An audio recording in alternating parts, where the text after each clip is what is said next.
New York Fashion Week. I was showing in February 2018. I pulled it all off myself with very little help. I had celebrities there, buyers, press, and then there was a fully sponsored after party at the James Hotel. And I was pretty proud of myself for pulling it all off. And the next day was supposed to be my day of rest. But instead, that's when I found out I was pregnant. My boyfriend at the time told me I should probably take a pregnancy test. The week before, I had been feeling pretty sick and other weird things were happening with my body. But I sort of ignored everything because I thought it might be just nerves and stress from the fashion show. I wasn't really sleeping. I wasn't eating well. So I was like, no, there's no way I could be pregnant. I'm just really stressed out from the show. But I was pregnant, and as soon as I found out, I just like totally burst into tears, and I was like, I just couldn't believe it. I was totally in shock. The guy I was dating at the time, he knew what was going on, but we didn't really talk over the decision. It was more of him just messaging me a bunch of places that I can go and get the abortion, and he told me he'd pay for it. My boyfriend at the time was traveling, so he didn't come with me. He never even offered to come back and come with me, nothing like that. So I went with a friend, and I had to wait 3 hours past the time when my appointment actually was. When they finally took me in, and they told me if I didn't stop crying that I'd have to leave. So everyone was really cold. No one was, comforted or anything like that. And then I was passed off to another doctor who asked me if I ate the night before and this morning, and I said no. And then he asked me if I drank any water, and I said, yeah, of course. I mean, I've been waiting here for about 4 hours. Of course I drank water. And he told me because I drank water, I couldn't get the procedure done, so I'd have to take the pill. And the pill, turns out, is a lot harsher for your body physically and mentally. I got home and I basically said a prayer and I took the pill. And within, I guess, like 30 minutes, I started feeling like the most excruciating pain I've ever felt in my life. It literally felt like someone was stabbing me in the stomach repeatedly and just was leaving me there to die. I was in so much pain. I was sweating. I was bleeding.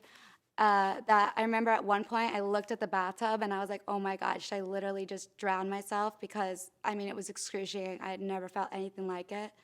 And it was taking so long that I remember I went and got a pillow and a blanket and I brought it into the bathroom and I like started falling asleep in and out of the pain and would be like awoken to the sharp pains.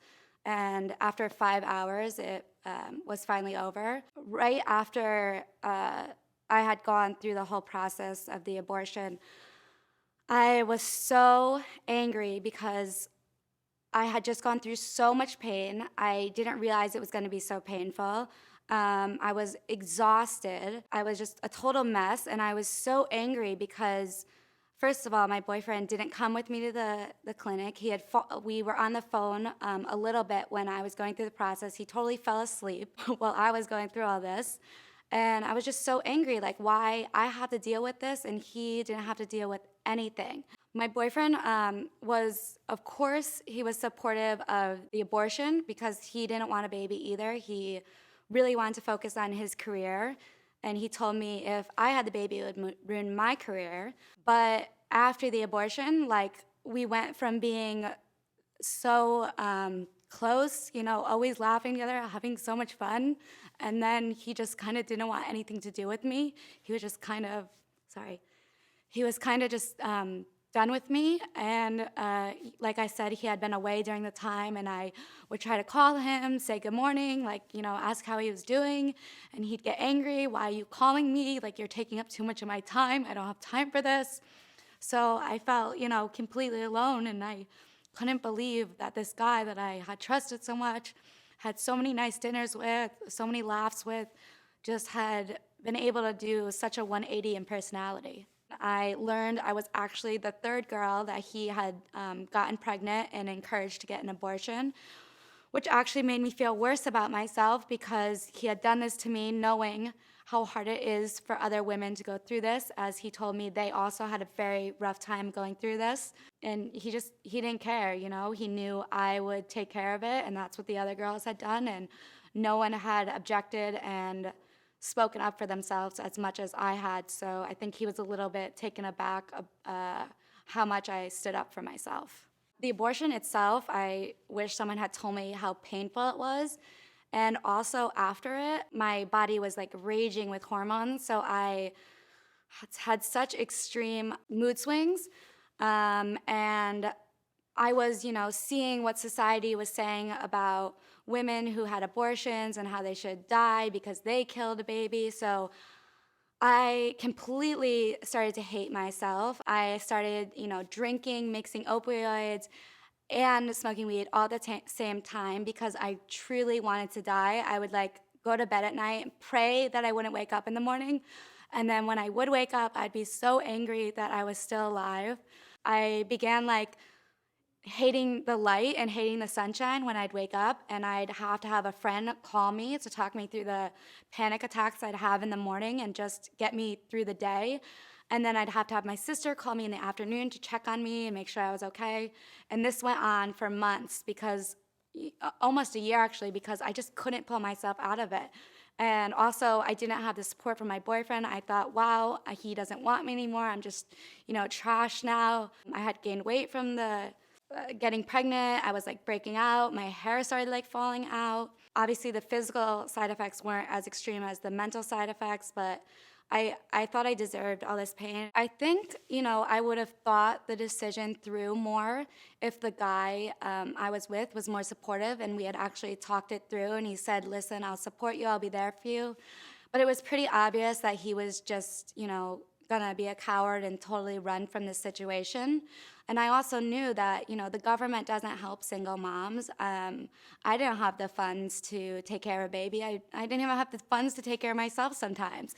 So when I see these articles about, women who deserve to die for, having an abortion and things like that, I get so angry because it's very obvious that these people making these laws, they don't care about the fetus.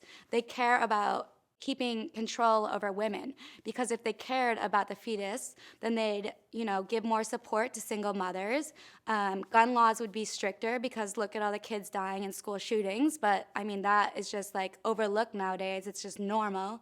Yet we are putting all this emphasis on a baby that's not even born yet. Yet when it's born, it's not going to be taken care of and fought for the way it is when it's still in a woman's body. The other thing was, like, my boyfriend, he was older than me, in his mid-30s, and he was a brain surgeon who had raised millions in funding for a personal project. He had money. He was the most educated man out there, and he could have totally pulled off helping me take care of a child, but he didn't want to. So he ran, and as he was out getting awards, giving TED Talks, I was in bed, like, thinking of ways to kill myself. Like, he was literally getting accolades while I was meant to feel like total shit. So, I mean, that just shows how society portrays men versus women. And women are, totally destroyed in the media, where men who are doing this, they have no repercussions. They're not told that they deserve to die for encouraging women to have an abortion. After I had gone through all this, and I finally pulled myself out of the intoxicating hole of grief, I realized that I really needed to speak up for what was right.